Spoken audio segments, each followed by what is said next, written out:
기를 바랍니다. 네.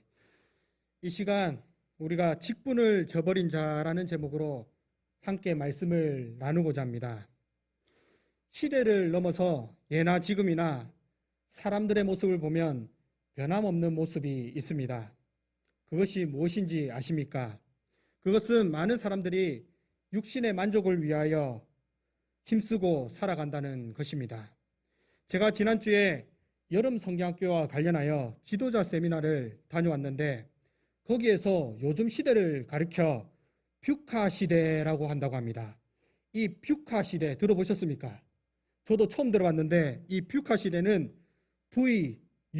VUCA라고 한다고 합니다. 이는 영어로 변동성과 불확실성 그리고 복잡성 그리고 모성을 뜻하는 네 단어의 첫 알파벳을 연결하여 만든 신조어로서 과학기술이 발전함에 따라 변화의 속도가 점점 빨라지고 이로 인해 여러 가지 상황에 따라 변수가 생겨나므로 현대를 살아가는 많은 사람들이 가야 할 방향을 상실한 채 어디로 가야 할지 누구를 따라 가야 할지를 모른 채 살아가고 있다는 것입니다. 그리고 이러한 시대를 살아가는 가운데 사람들의 인생을 보면 인생에는 크게 세 가지 수준이 있는데 첫 번째 수준은 생존의 수준으로 사람들이 내가 무엇을 먹고 무엇을 입을까 고민하며 살아가는 것이고 두 번째는 성공의 수준으로 내가 바라는 것, 내가 꿈꾸는 것을 쫓아 살아가는 것으로 대부분의 사람들이 이러한 것을 벗어나지 못하고 여기에 갇혀 이러한 수준의 인생을 추구하고 살아간다는 것입니다. 그러나 하나님께서 우리에게 바라시는 수준은 생존의 수준도 성공의 수준도 아닌 의미의 수준입니다. 이는 하나님께서 나를 이 땅에 보내신 목적이 무엇인지 내가 무엇을 위하여 살아가야 하는지를 그 의미를 깨닫고 주어진 매일의 삶을 최선을 다해서 살아가야 한다는 것입니다. 요즘 몇 주간 화제되고 있는 기사가 있습니다. 그것은 한 의대생이 한강에 빠져 죽은 사건인데 그의 아버지가 바라는 것은 보상을 많이 바라는 것도 아니며 원망의 대상을 찾는 것도 아니었습니다. 그것은 단지 자신의 아들이 어떻게 죽었는지를 알고 그 사실을 받아들이기 위하여 진실을 규명하는 것, 참된 의미를 찾는 것이었습니다. 이와 같이 우리가 살아가는 인생도 마찬가지로 중요한 것들이 많이 있지만 그 가운데 참된 의미, 인생의 바른 의미를 찾는다는 것은 그 무엇보다도 중요한 것입니다. 만약 우리가 이를 찾지 못하고 신앙생활을 하게 된다면 세상의 사람들과 다를 바 없이 우리의 신앙은 넘어질 수밖에 없다는 것입니다. 성도 여러분, 한번 생각해 보시기를 바랍니다. 우리가 신앙생활을 열심히 하고 평생에 하나님을 믿고 남들과 다르게 바른 생활을 하며 살아왔는데 요즘에 최고의 이슈가 되는 질병 코로나19 가운데 경제적인 어려움과 육신의 질병까지 겹쳐 감당하기 힘든 상황을 맞이하게 되었다면 그로 인한 실망감으로 하나님을 믿고 교회에 나올 이유가 없어질 뿐만 아니라 교회에 나간다는 이유 하나만으로 사람들에게 눈총을 받고 생존의 위협이 생기고 직장에서는 진급의 대상에서 제외되어 내가 생각하는 성공에 이르게 되지 못하게 되는 등 여러 가지 불이익을 당하게 되면 오히려 내가 교회에 왜 나가야 하는가라는 의문을 갖게 된다는 것입니다. 사랑하는 성도 여러분, 여러분은 교회에 왜 나오시는지요? 왜 하나님을 믿으십니까? 어릴 때부터 지금까지 다녔는데 갑자기 안 다니면 이상하니까 아니면 부모님이나 친구가 가자니까 억지로 그도 아니면 교회 가면 다 잘되고 물질의 복을 받는다고 하니까 나오는 것입니까? 그렇다면 여러분들은 잘못 오신 것입니다. 교회는 육신의 생존의 문제, 성공의 문제를 위하여 나오는 것이 아닙니다. 물론 이도 중요하지만 이런 것들과 비교할 수 없는 신앙의 참된 의미가 있기에 나오는 것이며 반드시 나와야 하는 것입니다. 오늘 우리가 말씀을 통하여 그 참된 의미를 찾아보자는 것입니다. 우리가 함께 읽은 본문을 보면 엘리와 엘리의 아들들이 나오는데 이들은 하나님을 섬기는 제사장들입니다. 그리고 이들이 섬기는 실로의 중앙 성소는 능력의 중심지이며 여러 군데 흩어져 사는 지파들의 삶의 중심지로서 이스라엘 백성들은 거기서 나오는 힘으로 보호받고 살아갑니다.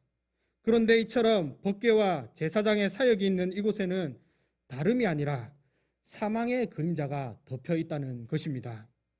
그 이유는 엘리의 아들들이 범죄했고 엘리는 직분에 충실하지 못했기 때문인데 12절에 보면 엘리의 아들들은 행실이 나빠 여호와를 알지 못하더라라고 말씀하고 있습니다. 엘리의 아들들인 홈니와 비나스는 제사장이었고 그들은 행실이 나쁜 자였는데 이를 원어로 벨리알이라는 단어로서 무가치한, 소용이 없는, 타락한, 악한이라는 뜻을 가지며 또한 사탄이라고 불리기도 합니다.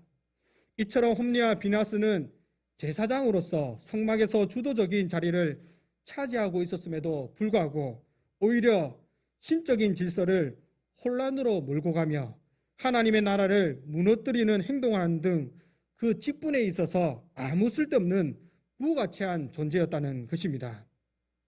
사랑하는 성도 여러분, 홈니와 비나스가 맡은 직분에 있어서 벨리알, 즉 쓸모없는 자, 타락한 자라고 불렸듯이 저와 여러분들도 맡은 직분이나 신앙생활을 소홀히 여기고 그렇게 행동하고 있지는 않은지 돌아보시기를 바랍니다. 우리가 일반적으로 어떤 물건을 만들 때 이를 만든 사람이 있고 그것을 만든 목적이 있습니다. 제가 고3 때 운전면허를 따고 집에 있는 부모님의 차를 몰고 다녔는데 그 당시 저희 집에 있는 차가 빨간색 프라이드 팝이라는 차였습니다. 이 차는 앞문 이렇게 양쪽에 있고 뒷문이 없는 차였는데 이 차는 부모님의 차여라서 제가 눈치를 보면서 타고 다니다가 마침 저희 큰아버지가 차를 바꾸게 되어서 당시 엑셀이라는 차를 제가 얻게 되었습니다. 그런데 이 차가 한동안 방치되고 오래되어서 그런지 뒷문은 고장이 났고 앞범버는 부서졌으며 머플러는 구멍이 나서 달릴 때마다 소음이 부릉부릉 하면서 엄청 컸습니다. 그래서 저는 수리한 후에 오래 탈 것이라고 생각에 큰 마음을 먹고 그 당시에 대학교 1학년 때 99년도에 모은 용돈 거금 35만 5천 원을 주고 싹 수리를 하였습니다. 그리고 기분 좋은 마음으로 타고 있는데 3일이 지나지 않아 엔진에 이상이 생겼습니다. 그래서 차를 수리하기 위해서 가보니 차보다 수리비가 더 나오는 상황, 즉 배보다 배꼽이 더 큰 상황이 되어서 어쩔 수 없이 그 차를 폐차하게 되었습니다. 그때 수리한다고 들어간 돈을 생각하면 잠이 오지 않을 정도로 아까웠지만 그 차가 만들어진 목적을 수행하지 못하게 되어 어쩔 수 없이 폐차할 수밖에 없었던 것입니다. 성도 여러분, 우리가 이와 같이 하나님 앞에서 창조된 목적과 맡겨주신 사명을 잊어버리고 내 생각과 내 뜻대로 행동하게 된다면 버림받을 수밖에 없다는 사실을 명심하시기 바랍니다. 계속해서 홈리와 비나스는 하나님께서 맡겨주신 직분의 목적을 잊어버리고 근본적으로 타락하였습니다. 그들은 구원하시는 하나님의 은혜에 정면으로 도전하는 직분자로 하나님의 백성에게 돌아갈 최후의 안식을 거스르는 직분자로 그리고 그들이 맡은 직분을 완전히 강탈하는 직분자로 나타났으며 그들의 상 가운데 나타나야 할 예수 그리스도의 완전한 직분을 나타내지 않았습니다. 그리고 그들은 고린도후서 6장 15절에 그리스도와 벨리알이 어찌 조화되며 라고 말씀하듯이 맡은 직분을 통하여 예수 그리스도의 완전한 직분을 보여주어야 할 자들이 오히려 적그리스도의 이름, 즉 사탄의 이름을 가졌으며 여호와 하나님을 몰랐던 것입니다. 여기서 여호와를 몰랐다는 것은 그들이 단순히 하나님을 아는 지식이 없었다는 것이 아니라 그들이 여호와 하나님의 제사장임에도 불구하고 살아계신 하나님을 두려워하지 아니하고 그분에게 순종하지 않고 무시하였다는 것을 말씀하고 있습니다. 그리고 그들이 지은 죄를 보면 구체적으로 두 가지가 기록되었는데 하나는 여호와 하나님의 제사를 멸시하는 것과 다른 하나는 가난 종교 의식을 행하는 것인데, 먼저 여호와의 제사를 멸시하는 것을 보면 우리가 본문을 보아서도 알겠지만 하나님께서 제사장들에게 제사에 대한 율법 규정을 세우셨지만 그들이 그것을 준수하지 않았다는 부분에 대하여 필요 이상으로 13절에서 16절에 아주 상세히 묘사하고 있습니다. 이것이 보여주는 것은 여호와께서 이 일을 얼마나 심각하게 여기셨는가를 증명하는 것으로, 직분을 태만히 여겨 믿음 없는 행동을 한다는 것은 이스라엘 전체의 미래를 위태롭게 할 뿐만 아니라 결국 자신마저도 멸망으로 행하게 된다는 사실을 기억하시기 바랍니다. 우리가 구체적으로 제사장들이 행한 모습을 살펴보자면 13절에 그 제사장들이 백성에게 행하는 관습은 이러하니 곧 어떤 사람이 제사를 드리고 그 고기를 삶을 때 제사장의 사환의 손에 3살 갈고리를 가지고 와서라고 말씀하고 있습니다. 제사장은 그들의 생활비를 바로 여호와 하나님의 손에서 받을 수 있었음에도 불구하고 엘리의 아들들은 그렇게 살기를 거절하였고, 비록 여호와의 율법을 통하여 염려 없이 생활할 수 있도록 돌보셨음에도 그들은 여호와의 돌보심을 받지 않고 마치 직분을 가지지 않은 자처럼 행동하였습니다. 당시 이스라엘 백성들이 드린 제사의 종류는 다양했는데 매 제사 때마다 제사장이 취하게 되는 목도 달랐습니다. 그런데 이들은 이를 구별하지 않고 자신 마음대로 제사의 고기를 가져가므로 율법 규정에 의해 취해서 안 되는 고기를 취했으며, 제사 때 고기를 처리하기 위해 사용되었던 성정 기물인 3살 갈고리를 자신을 위해 사용함으로 하나님의 성문을 가지고 오히려 하나님의 제사를 더럽혔습니다. 이처럼 그들은 자신의 마음대로 자기에게 돌아갈 제물의 몫을 정하였고, 더 나아가 기름진 것을 취하여 스스로 자신의 목에 사형 선고를 내렸습니다.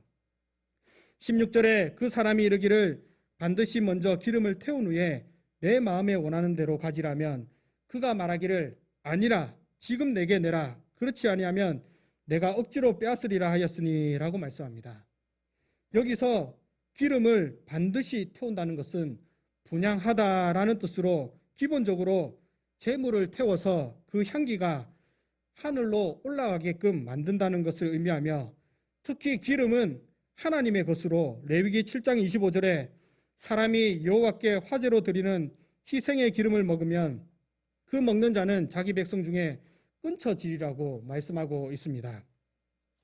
이처럼 제사에 대하여 전문 지식을 가지고 있지 않는 일반인들도 제사장들이 행하는 행동이 얼마나 심각한 문제를 가지고 있는지를 인식하고 완강하게 저항하는데, 이에 대하여 제사장은 내가 억지로 빼앗으리라는 폭력적인 발언으로 대응하므로 제사장 및 그들의 하수인에게 있어서 하나님에 대한 경외심이나 자기 직무에 대한 충실함이 전혀 없었으며 오로지 탐욕만 가득 차 있음을 보여주고 있는 것입니다. 사랑하는 성도 여러분, 엘리의 아들들이 하나님의 것을 자신 마음대로 취하였듯이 우리도 하나님께 마땅히 드려야 할 것을 내 것이냐 내 마음대로 취하고 있지는 않은지 돌아보아야 할 것입니다. 홈리와 비나스는 직분의 부르심을 성취함에 있어서 여호와의 말씀을 떠났으며, 직분의 타락은 백성들의 구원을 막았고 백성들은 이 악한 관행에서 저항한다 하여도 별 의미가 없었습니다. 그리고 이들이 행한 구체적인 죄 가운데 또 다른 하나는 가난 종교의식을 행하는 것인데, 22절에 보면 엘리가 매우 늙었더니 그의 아들들이 온 이스라엘에게 행한 모든 일과 회막문에서 수종드는 여인들과 동침하였음을 듣고 라고 말씀합니다. 그들이 맡은 직분에서 타락하였음을 가나안의 이방 종교의 행사를 통하여 분명하게 드러나고 있는데, 가나안 종교를 보면 바알과 아스다로스를 섬기는 종교로서 바알은 주인 또는 소유주라는 뜻을 가졌으며 땅을 소유하여 풍요와 다산을 지배하는 남성의 신이고, 아스다로스는 바알의 배우자입니다. 당시 가나안에 사는 사람들은 풍요가 바알과 아스다로스의 결합으로 인하여 토지는 비옥해지고 많은 생산물이 산출된다고 믿었습니다. 그래서 이들은 바알의 성관계 의식을 재현함으로써 자연의 번성을 보장받을 수 있다고 생각하였고, 제사 가운데 이루어지는 매음 행위가 가나안 종교 의식의 특징을 이루었습니다. 당시 실로의 성소는 이처럼 비도덕적인 이교도의 예배와 연결이 되어 있었는데, 이것은 홈니와 비나스가 회막문에서 수종드는 여인과 동침했다는 데서 나타납니다. 출애굽기 38장 8절에 보면 회막문에서 수종드는 여인이 나오는데, 홈니와 비나스는 이들을 그 유명한 신전의 창녀로 만들었습니다. 그리고 제사장은 이 여인들과 이른바 동원의 행위로서 성적인 교제를 가졌으며, 이것은 실로의 전체 성막 예배가 이교적으로 오염되어 있음을 보여주고 있는 것입니다. 그리고 여기서 수종들다라는 말은 공식적인 동사를 의미하며, 동침하다라는 말은 미완료형으로 이것이 끝나지 않는 행위, 즉 그들이 행한 이 음란함이 한 번이 아니라 계속적이고 반복적인 행위였음을 말씀하고 있습니다. 우리는 이러한 것을 볼 때 이러한 행동들은 우발적인 실수가 아니며, 또한 육체의 정욕을 잠시 이기지 못해서 저지른 단순한 도덕적 타락도 아니며, 그것은 종교적 봉헌의 행위였고, 그 여인들은 가나안의 신전에서 창녀로 봉사하는 여인과 다름없는 것으로 이러한 오염은 온 이스라엘을 타락하게끔 만들었던 것입니다. 성도 여러분, 여호와께서는 이런 더러운 자들의 봉사를 금하신 것이 레위기에서 나타나는데, 이처럼 악한 행위들이 감정적인 충동이나 잠시 잘못된 판단으로 인하여 자신의 욕망을 이기지 못하여 일어난 일들이 아니라 그들의 근본 자체에 문제가 있었음에도 불구하고 엘리는 사사로서, 또한 대제사장의 위치에서 단순히 말로만 하였을 뿐 아무런 조치도 취하지 않았다는 것입니다. 그는 감시를 소홀히 했고 그의 의무를 태만하였으며, 교회에서 하나님의 말씀을 주장하지도 않았고 권징의 시행을 거부했으며 따지지도 않는 등, 즉 여호와의 집을 위하는 열심이 없었다는 것입니다. 이처럼 개혁이라는 것은 엘리에게는 낯선 것이었으며, 그는 이 사탄적인 벨리알의 유혹으로부터 이스라엘을 보호하지 못함과 동시에 성소와 제단을 저버렸고, 그도 자신의 직분에 실패하고 약속의 길로 그 백성을 인도하고 보존하기 위해 일하지 않았다는 것입니다. 그러면 하나님께서는 이러한 자들을 어떻게 하시는가? 하나님은 이들의 죄를 심판하시고 직분을 빼앗으시겠다고 말씀하셨으며, 이들의 죄는 그 어떤 제물로나 그 어떤 예물로도 속함을 얻을 수 없다고 말씀합니다. 그 결과 엘리 대제사장은 자기 의자에서 뒤로 넘어져 목이 부러져 죽었고, 그의 아들 제사장 홈니와 비나스는 하나님께서 주신 직분을 저버린 결과로서 구원의 길은 떠나게 되었으며, 블레셋과의 전쟁 중에 죽임을 당하게 되었습니다. 그리고 이것은 개인의 문제뿐만 아니라 백성의 문제로서 하나님은 그 백성을 위하여 세속적으로 타락한 제사장들을 처단하심으로 친히 개혁을 단행하셨던 것입니다. 성도 여러분, 이제 말씀을 맺고자 합니다. 엘리와 그 아들들의 이야기가 제사장들의 이야기로서, 나는 제사장이 아니니까 괜찮다, 나는 일반 성도고 그냥 서리 집사인데 대충 이 정도 신앙생활하고 적당히 하면 된 거지라고 생각지는 않으십니까? 그리고 요즘은 코로나 시대로서 교회 나와 하나님을 예배하고 교회에서 직분을 맡아 봉사하거나 아니면 성도로서 신앙생활로 인하여 핍박받고 주변에 눈총을 받아 이제 힘들어서 봉사나 신앙생활도 못하겠다, 나는 나의 길을 가련다라고 하며 하나님을 알지 못했던 홈리와 비나스처럼 타락하여 하나님이 없는 것처럼 하나님을 무시하고 내 마음대로 결정하고 행동하지는 않으셨는지요? 그러나 베드로전서 2장 9절에 주님께서는 우리에게 말씀하십니다. 너희는 택하신 족속이요 왕같은 제사장들이요 거룩한 나라요 그의 소유가 된 백성이니 이는 너희를 어두운 데서 불러내어 그의 귀한 빛에 들어가게 하신 이에 아름다운 덕을 선포하게 하려 하심이라. 성도 여러분, 우리 모두는 하나님께 택함을 받은 왕 같은 제사장이요 거룩한 나라입니다. 우리가 교회에서 어떤 직분을 맡았든지 우리는 왕 같은 제사장으로서 하나님 앞에서 바른 신앙을 가지고 행동해야 한다는 것입니다.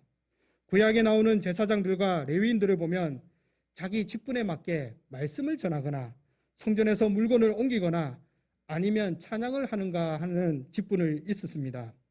하지만 자기가 맡은 직분이 물건을 옮기는 것이라고 해서 그것을 가볍게 여길 수가 없었습니다. 왜냐하면 그것이 아무리 작은 일이라고 할지라도 하나님께서 나에게 맡겨주신 직분이기 때문입니다. 우리의 지체를 보면 머리, 몸, 팔, 다리와 함께 눈과 귀 등 여러 가지 지체가 함께 조화를 이루어 하나의 몸을 이루고 있습니다. 이 중에 어느 하나가 작고 쓸모없다고 생각되어 그것을 잘라낼 수가 있겠습니까?